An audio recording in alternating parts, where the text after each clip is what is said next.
platform that the British media has spent years trying to ignore. They've called it criticism. They've called it public interest. They've even had the audacity to call it accountability. But we know better, don't we? We've seen the vitriol. We've seen the coordinated attacks. And finally, someone on a major mainstream platform has stopped playing the game and spoken the plain, unvarnished truth. Hammond, a household name, a queen of daytime TV, just looked directly into the camera and said what the Sussex squad has known since 2016. It's not about her shoes. It's not about her protocol. It's not about her family. It's racism. It's misogyny. It's all of the above. Today, we are diving deep into this explosive segment from This Morning. We're going to look at the heart-wrenching transcript where Meghan describes being the most trolled person in the entire world. And we're going to talk about why the media is so addicted to making her the villain. Let's start with Meghan's own words. In the clip played on the show, Meghan reflects on her experience over the last decade. She describes a billion-dollar industry that is anchored in cruelty. Think about that phrasing for a second. Anchored.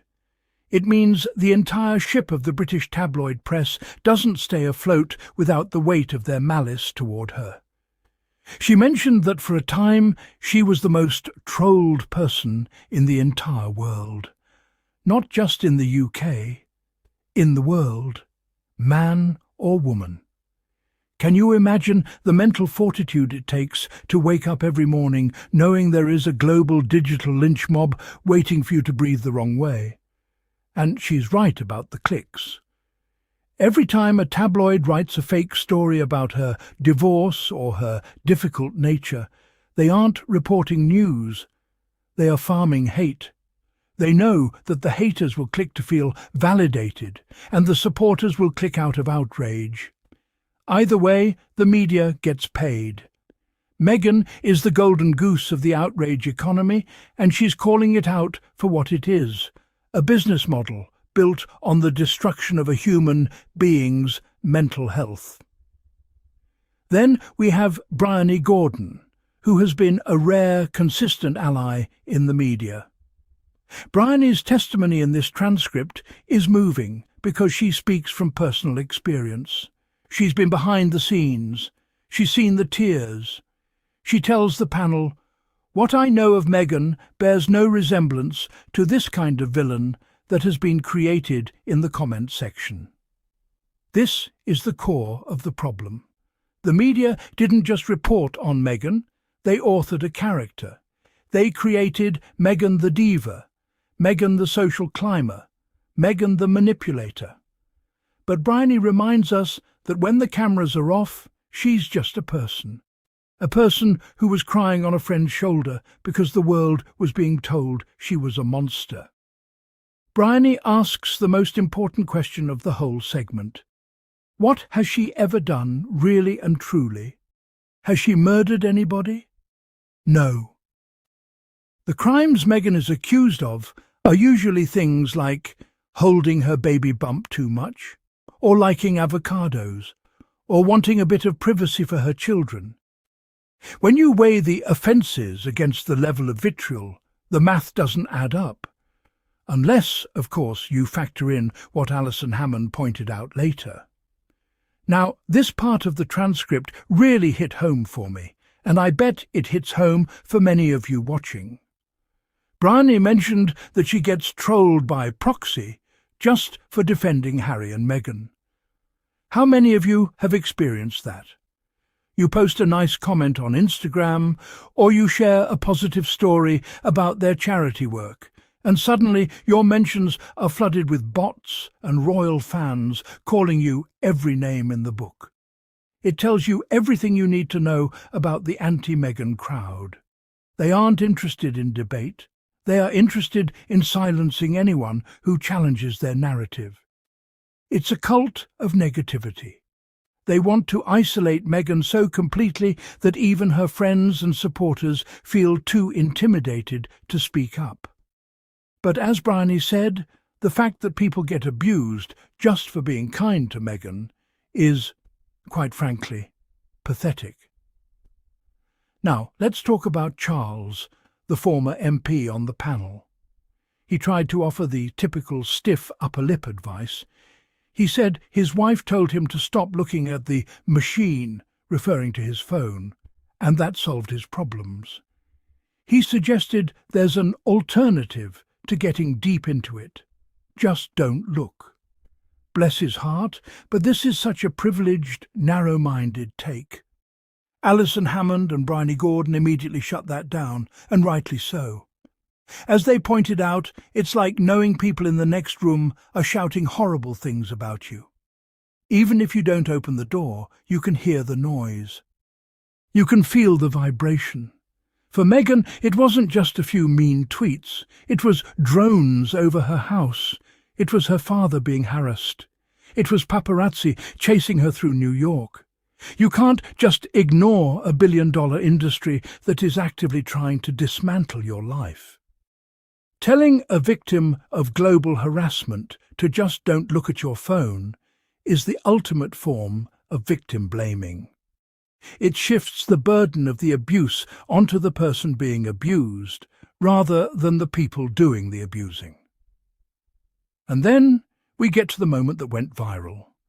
The moment Alison Hammond decided she was done with the excuses. The host asks, "Why do you think it is? What do you bring it down to? The level of abuse she gets?" Alison didn't stutter. She didn't say, "Oh, it's a complicated issue." She didn't say, "There are two sides." She used a very specific word, misogyny. For those who don't know, misogyny is a specific form of oppression faced by black women, where both racism and sexism overlap. It's not just that she's a woman, and it's not just that she's biracial. It's the specific way those two identities are weaponized against her. Alison said, "It's racism, it's misogyny, it's everything, all the above. You've got to call it out when it's there." Can we get an applause for Alison Hammond? Seriously, this is a woman who works for a broadcaster that has often been part of the problem. For her to stand her ground and use those words, racism and misogyny, is a game changer. She exposed the different sense of hatred that Meghan faces. It's not the same trolling a politician gets for a bad policy. It's an attack on her very existence, her heritage, and her womanhood. Why is the hate for Meghan different, as Alison put it? Because it's rooted in the idea that she doesn't belong. When other members of the royal family do the exact same things Meghan does, they are praised. When Meghan does it, it's a breach of protocol.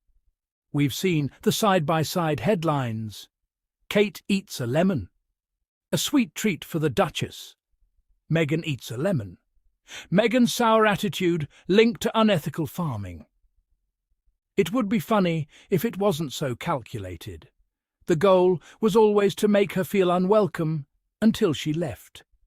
And then, when she did leave to protect her peace and her family, they attacked her for abandoning them. You can't win with people who are committed to misunderstanding you. Alison Hammond calling out the racism is so vital because it strips away the legitimate criticism shield that the tabloids hide behind. Once you admit that racism is the engine, the whole charade falls apart. You realize that the reasons people give for hating her are just placeholders for a prejudice they aren't brave enough to admit. Despite all of this, the billion-dollar industry of cruelty, the misogynoir, the villain edits, look at where Meghan and Harry are now. They are thriving. They are building a legacy of impact through Archewell. They are raising their children away from the toxic room Charles mentioned. Meghan's message in that clip is one of resilience. She told the young women she was speaking to that the industry isn't going to change, so you have to be stronger than that. It's a sad reality, but it's an empowering one. She isn't waiting for the British tabloids to grow a conscience. She's moving forward without their permission. And that is exactly why the critics hate her even more. They couldn't break her. They tried to troll her into oblivion, and she came out the other side stronger, happier, and more vocal than ever. Alison Hammond gave us a masterclass in truth-telling this week. She showed us that the best way to deal with bullies isn't to ignore them. It's to name them. It's racism. It's misogyny. Period. But the fight isn't over. The media will continue to spin their tales, and the trolls will continue to lurk in the comments. That's why platforms like this are so important.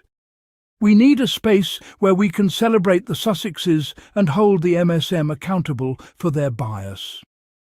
If you are tired of the negativity and you want to support Harry and Meghan as they continue their journey of service and joy, then you are in the right place. Make sure you hit that subscribe button right now. Join our community, turn on those notifications, and let's show the world that the Sussex Squad is stronger than the hate. Smash the like button if you agree with Alison Hammond, and drop a comment below. Let me know what you thought of her calling out the misogynoir on live TV. We see you, Meghan. We hear you, Alison. And, to the critics, we're just getting started. Thanks for watching, and I'll see you in the next one. Stay royal, stay real.